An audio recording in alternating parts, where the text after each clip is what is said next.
анда мен силерге кыргыз эл жомогу ырыс алды ынтымак деген жомокту айтып берейин.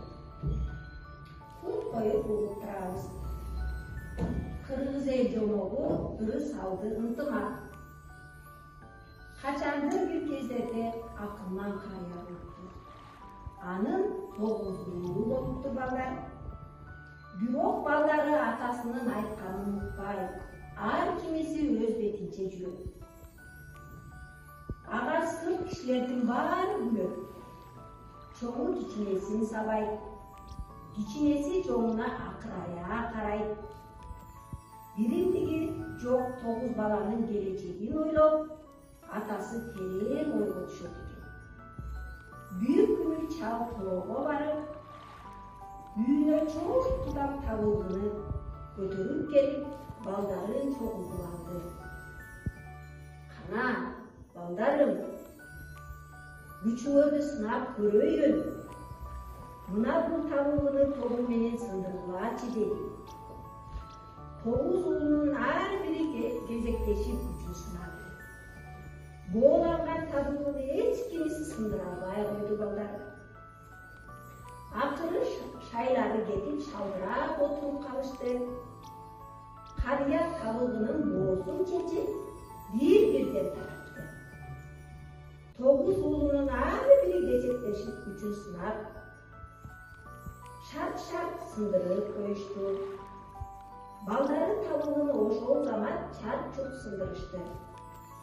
Абышка балдарды отургузуп алып, нускалуу сөз баштады.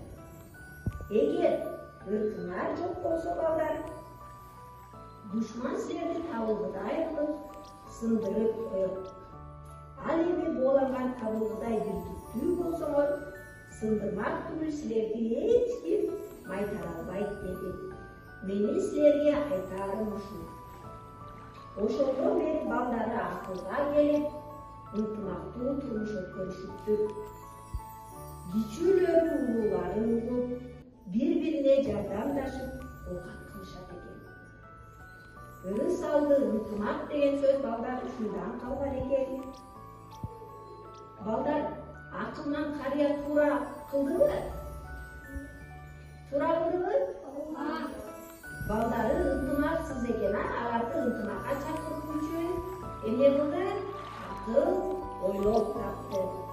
Табылгы деген билебизби балдар? Анда балдар табылгы деген бадал өсүмдүгү болуп эсептелет. Тогу менен дегенчи?